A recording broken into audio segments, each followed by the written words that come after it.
Naabangan ng mga tao na O sige, impeachment issue. na. O kasi, o sige. Sige.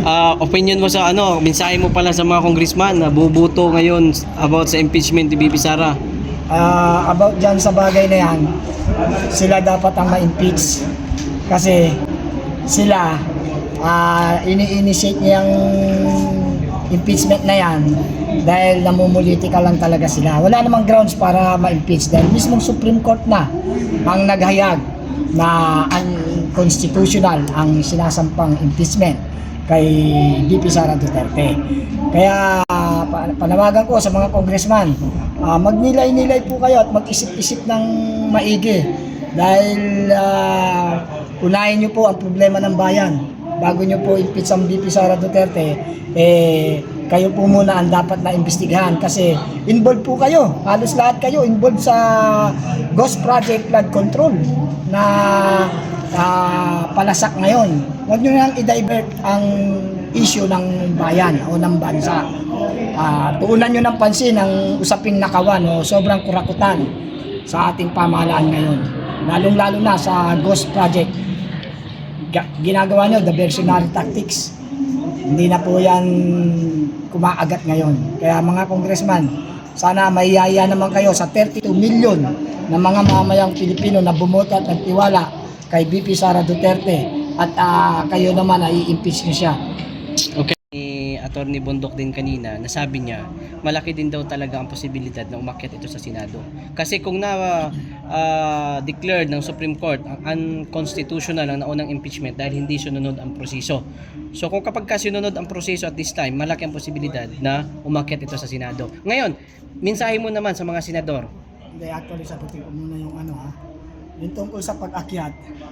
Impossible dream kasi kung tutuusin kung dadaanin sa legal talaga dahil wala ngang grounds Okay. Hindi nga nila dadaanin Alam mo, mga kulukuto yan, di ba? Kaya nga, kung kulukutoy nga sila, dapat mag-isip-isip nga sila kasi mismong Commission on Audit na nga ang nagpahayag na clear ang confidential fund o intelligence fund na yan. Ibig sabihin, walang anomalya. Walang anomalous doon sa paggamit ng pondo. Ang pondo ay nagamit sa tama. Ngayon, ano ang grounds? Wala silang grounds Ginagawa nila yan is politics talaga. Gusto nila talaga i-distract ang layunin ng ating pangalawang Pangulo na tumakbo sa 2028. Yan po ang pinakakinatatakutan nila na makalaban ang VP Sara Duterte sa oncoming 2028 election.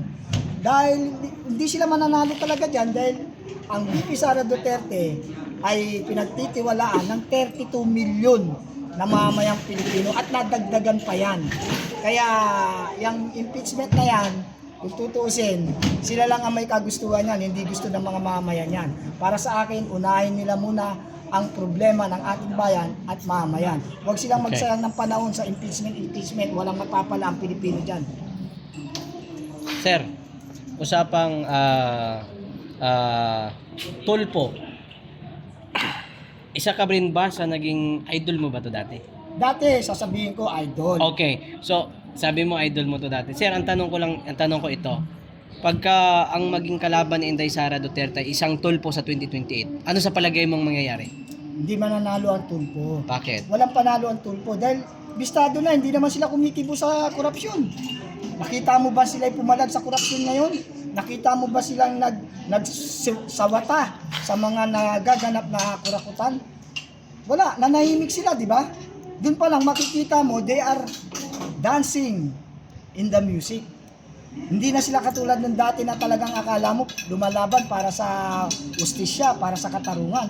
Ngayon nanahimik sila O ano ibig sabihin nun? Ibig sabihin, namamantikaan na yan. Kaya paano sila mananalo? Paano mananalo ang isang tulpo na nagbago ng prinsipyo? Ang prinsipyo nila nung araw, makamahirap, tumutulong, nagbibigay ng hustisya. Ngayon, kailangan natin sila. Nasaan sila? O kahit ang mga OFW ngayon, ang daming problema. Ako bilang OFW advocate leader, nakikita at namomonitor ko ang problema ng mga OFW natin, mga bayani sa binansagan, na bayani sa makabagong panahon. Pero nasaan ang pagiging bayani? Wala. O nasaan ang mga tulpo? Kung ang mga tulpo na yan ay para sa tao at mamamayan o para sa bayan, bakit ngayon tila walang kibo sila sa nagaganap na anomalya sa ating bansa? Kung talaga sila ay para sa bayan, dapat sila ang nangunguna ngayon. Tinutulig sa nila yung mga nagaganap na sobra-sobrang kurakutan. Mayaman sana ang bansang Pilipinas kung ang mga politiko natin ay gumaganap sa kanilang mga mandato. Subalit hindi. Sino ang yumayaman? Sila rin. Nasaan ang sinasabing makabayan? Nasaan ang mga tulpo ngayon? O, tingnan mo, i-verify mo ngayon ang mga tulpo. Baka ang dami na nilang property sa ibang bansa. Di ba? O, paano sila mananalo? Hindi mananalo yan. Kahit 10 tulpo pa itapat mo kay Ma'am BP Sara Duterte, hindi mananalo ang tulpo. Ang Duterte, pansinin nyo, ang Duterte family consistent sa kanilang performance, accomplishment, and achievement. Puntahan mo ang Davao, napakaunlad, napakatahimik, napakapayapa. Dahil nakarating din ako ng Davao. Hindi ito isang hearsay, ito isang katotohanan ng karanasan ko. Kaya walang mananalo sa 2028, kaya nga, ini-impeach na nila para hindi na makatakbo sa 2028. Aaga nilang tinitira. Dahil nga alam nila na pag yan ay nakalaban nila si BP Sara Duterte, dadamputin sila sa kangkungan lahat. Pero binoto mo si Tulfo ng nakaraan, Nung nung nakaraang eleksyon. si Tulfo, Oh, nung 2022. yan. Binuto ko naman. Kasi nga, sabi ko nga, previously idol, di ba? Dahil yun ang akala natin, parang budol lang din nangyari naman eh. Nabudol ako kay BBM, nabudol ako ng Tulfo. O pero dito sa Duterte, hindi pa ako kahit kailan, hindi pa ako na budol. Talagang nakita ko, consistent ang performance and achievement, accomplishment ng mga Duterte para sa bayan at mamamayan ang kanilang prinsipyo. At tignan mo, wala silang insertion sa budget, di ba? Oh, may nakita ka ba na na-insert sila ng over budget sa mga project nila? Wala. At tignan mo rin ang kapayapaan ng probinsya o lalawigan ng Davao. Napakatahimik, napakapayapa. Di ba? Napakapalad nga ng mga residente ng Davao eh. Kasi merong mga Duterte na nagmamalasakit sa kanila at sa buong bansa. So never again Tulfo. Never again Tulfo, never again Marcos.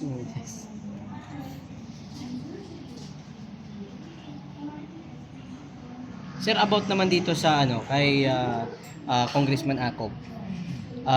Kasi 'di ba may gaganapin kasi yung special election is coming March na daw, no? It's coming March. At yung magiging kalaban ng kanyang anak ay kasama natin ngayon. Actually, bago-bago naman ay na-interview namin. Mensahe mo lang sa mga taga Antipolo. Sa Antipolo yan. Yes. Ano pangalan yan? Kasi actually, honestly speaking, hindi ko rin alam yung may magaganap palang special election. Okay. Bakit parang tila yata tinago ito ng mainstream media? Dapat hindi nila tinatago ito eh. Kasi ang mamayan, ang boboto, dapat alam nila. Eh bakit tila yata ako mismo, updated ako sa social media, I'm a social media warrior. Pero bakit tila yata hindi ko alam yan? Ngayon, nalaman natin dito lang by surprise na meron palang special election na magaganap. O so kung meron, marami akong kamag-anak sa Antipolo, sino yung taong yan, susuportahan ko yan. Lahat ng mga kaibigan ko, lalo na sa mga kapatiran namin sa Aguila, sa Guardians, susuportahan natin yan dahil ang mga nasa lineup ng mga Duterte ay may prinsipyo at para sa bayan. Kaya para sa akin, yung taong yan, yung tatakbo na yan sa Antipolo, suportahan natin. Dahil wala naman ang Acop, di ba? Yung Acop, wala yun. 6 feet below the ground na yung ama eh. Dahil, pero rest in peace na lang. Yung anak nga yung makakalaban sir eh. Yung anak ang makakalaban, siyempre, kung ano ang dugo niyan, bloodline niyan, ganun din yun. At saka hindi, mahirap na magtiwala sa mga galing sa traditional politician na hindi naman gumaganap sa kanilang mga mandato, di ba? Ano ba performance ni Acop? Di ba si Acop, isa sa promotor ng Quadcom? O maganda ba yung naidulot ng Quadcom sa atin? Nagkagulo-gulo lang tayo. Tapos sila habang kumikita, ang mga mamaya naman naghihirap. Dapat ang mga politiko natin, konti lang kasi ang mga matitinong politiko natin eh. Meron tayong matitinong politiko, ilan lang sila, outnumber sila. Pero kung lahat ng mga politician natin, kung lahat ng politiko natin ay nagkakaisa para tugunan ang problema ng ating bansa at mamayan, mayaman sana ang Pilipinas. Ano pa tayo? Ahead tayo dati sa mga Malaysia, Singapore, Indonesia, Hong Kong, Thailand, Vietnam. Tayo nangunguna dati dyan sa mga yan eh. Pero tignan mo ngayon ang ekonomiya nila, napakataas at tayo na iwanan. Kasi nga, sobra sa kurakot ang bansang Pilipinas. Ngayon, iilan-ilan lang ang matitino nating politician. Kung yung mga matitino na yan at marami rin mag-join sa mga matitinong politisyan, pauunla rin ang bansa, baka pwede na tayong ihalin tulad sa mga bansang kapitbahay natin na dati nating iniwanan lang, ngayon napag-iwanan na tayo. Sana pakiusap ko sa mga politician natin na gumaganap ngayon, pagtuunan nyo naman ng pansin ang bansa at ang mamamayan ng Pilipinas. Kasi para umunlad naman tayo, huwag naman puro sarili nyo lang iniintindi nyo. Kawawa na ang bansang Pilipinas. Paunlarin nyo ang bansang Pilipinas. Huwag kayo-kayo. Masakit pa nito sir, nung siya ay nakaburol, imbis na pakikiramay ang mga mensahe nakakarating, pero yung nakakarating sa kanya, mga hindi magagandang mga mensahe. Sino yung nakaguro na yan? Yun si Jacob, di ba? Si Nung Jacob. ano, Kasi nga, yung performance niya during his term, bagsak. Kasi traditional politician niya Kumbaga, hindi naman siya talaga naglingkod para sa bayan at mamayan. Marami siyang, kumbaga, dun sa Quadcom kasi dun natin nakita yung mga yan Actually, honestly speaking, dun sa Quadcom nakita natin yung mga kulay ng mga politician natin. Na-segregate natin yung mga mababait, yung mga matitino na gumaganap sa mandato, na-segregate natin. At nakita natin na ang dami palang animal, ang dami palang mga kurakot, ang daming mga magnanakaw sa kaban ng bayan. Tignan mo i-verify check niyo i-verify check niyo yung mga politician na traditional politician. I-verify check niyo. May mga property sa ibang bansa yan. May mga magagandang mga negosyo dito niyan. Sila ang nagmamanipula ng negosyo sa Pilipinas. Kaya kawawa ang bansang Pilipinas sa mga politiko na hindi naman gumaganap sa kanilang mga mandato. pero hindi nakapangalan sa kanila. Yung Siyempre, mga- gagawa yan ng dami kasi pag naano yan, maki-question yan. Maki-question sila pag nasa pangalan nila yan. Dahil lalabas yan ng mga gotten wealth, lalabas yan na Kaya, mahirap. Sir. Hindi nila ibibigay pangalan nila dyan. Sir, mensahe mo na lang kay Congressman Abante ng ang tahimik pagdating sa mga trilyon na kurakutan, tapos ang ingay niya pagdating sa impeachment ni VP Sara. Maingay siya sa impeachment ni VP Sara Duterte dahil pag naging Pangulo si VP Sara Duterte, tanggal yan. Tignan mo. Lilipad ng ibang bansa yan. May property sa ibang bansa yung mga yan Kaya ayaw talaga nila na hindi matuloy ang impeachment. Actually, yan talaga, kitang-kita naman natin na walang dahilan para ma-impeach si VP Sara Duterte. Pinagpipilitan lang nila dahil nga Sara Duterte is a big threat to national election 2028. Kaya ngayon pa lang, winawasak na nila ang pagkatao ni VP Sara Duterte para wala na silang kalaban. Kasi pag na-impeach yan, sino pa, wala na siyang kakayahang magkumandidato sa 2028, impeach na Wala nang chance. Kaya gagawin nila ang lahat. Pero ang tanong confidential fund. Bakit ang OVP lang ba ang merong confidential fund? Ang sangay ng gobyerno, karamihan dyan may confidential fund. Bakit si VP Sara lang iniimbestigahan? O bakit si Ma'am Sara Duterte lang ang ini-impeach? Kung tutusin, mas malaki yung confidential fund ng Pangulong BBM.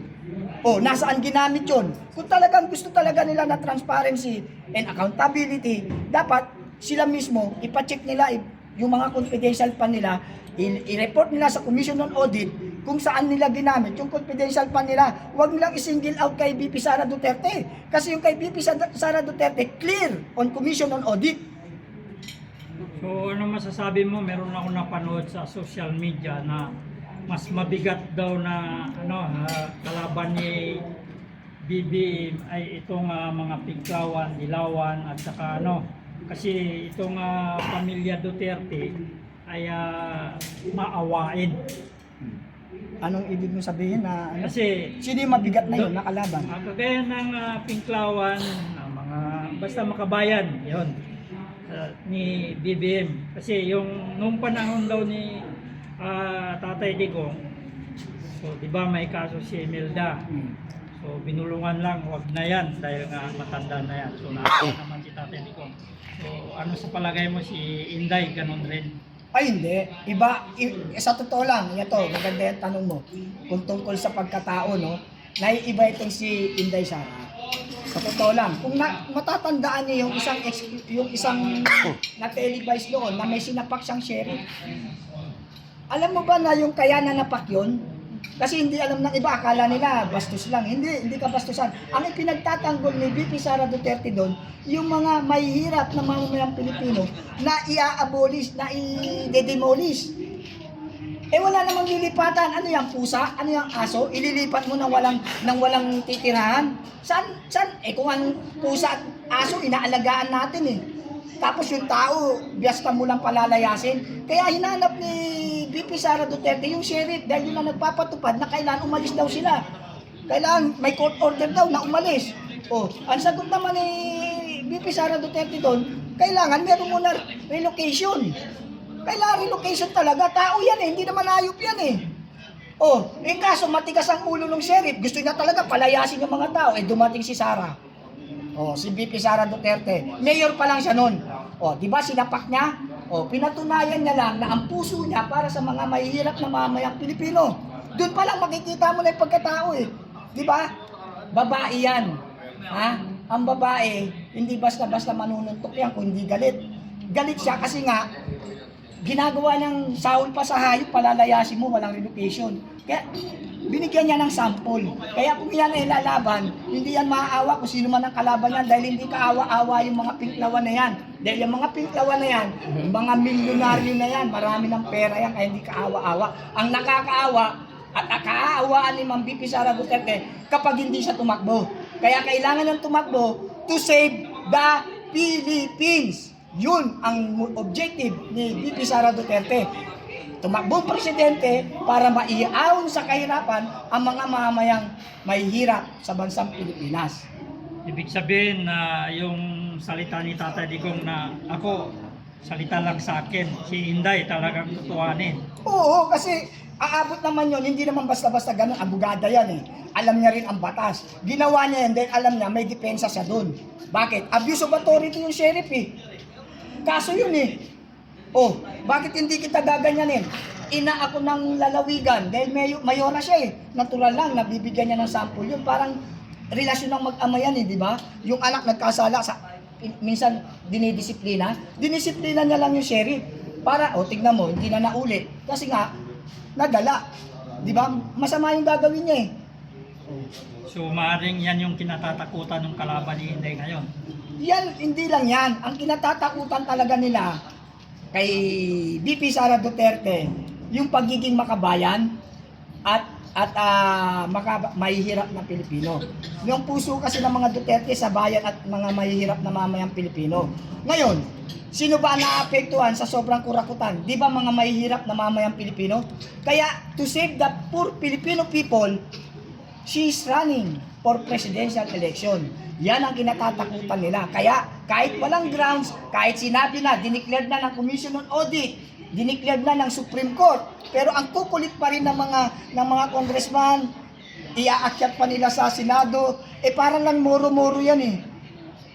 Kung gusto talaga nila, one for all for one, sila mismo mag-submit ng kanilang mga report regarding sa confidential fund nila.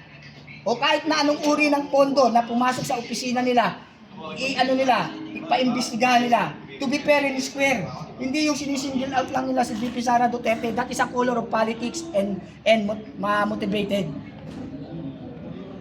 Kasi weather nila ngayon. Weather nila. Sabi nila weather lang. Oh, weather nila ngayon pero matatapos nga, di ba? Ito pa nga ang ano diyan eh. Ang tanong, aabot ba sa 2028? Kasi sa sobrang dami ng anomalya, sa sobrang weak decision making, sa sobrang politics, baka hindi na umabot. Kasi kawawa ng Pilipinas, hirap na oh. Nagdurugo na yung mga bulsa ng mga mahirap na Pilipino, wala nang makain sa sobrang kahirapan. Oh. Kaya ano yan, nakakatawa lang yung mga Sir, yan. dati ka ring Marcos loyalist. Talagang dati akong Marcos loyalist. Hindi lang ako Marcos loyalist, founder pa ako. Founder ako ng Marcos Loyalist Group sa Caloocan. Bilang founder ako, ibig sabihin, isa ako sa mga naging bahagi at sumuporta sa pagkapanalo nitong BBM na ito. Pero nabigo nga ako, nabudol ako. Kaya I withdraw my support. Meron akong, i-check niyo yung Facebook ko, meron ako withdrawal of support. Na ayaw ko na sa Marcos kasi nga hindi sila tumupad sa kanilang pangako na sama-sama tayong babangon muli. Nasaan yung sama-sama na yan? Sama-sama silang babangon papunta sa ibang bansa. Magtatago na yung mga yan. Sabi ng mga Marcos vlogger, maunlad daw ngayon eh. Ah, baka sila ang maunlad kasi meron silang mga ginto sa liig, may mga punong-puno ng singsing, may Mustang, may mga GT3 na Mustang. Yun, maunlad nga sila. Pero tayo hindi kasi tayo prinsipyo, kayong mga vlogger ng DDS, meron ba kayong kaunlaran? Wala. Bakit? Hindi naman kayo namemera eh. Ang sa inyo, prinsipyo na magbigay ng impormasyong tama para sa ikaunlad ng ating bansa. Yun kayo. Pero yung mga Marcos vlogger na yan, kaya sila nagbablog ng kasinungalingan, dun sila binabayaran. O tignan mo ngayon, napansin ko lang, kahit na DDS vlog, nakita ko ngayon ang daming mga troll. Ang daming troll army. Ibig sabihin, tumrabaho na sila. Dati wala, di ba? Dati puro mababasa mo dun, puro pro DDS. Ngayon, makikita mo na ikipagdigmaan doon sa vlog natin. Puro mga troll account. Puntahan mo, lock profile. Yes. Duwag. Mga duwag yung mga Marcos troll na yan. Salamat sir, salamat. Salamat.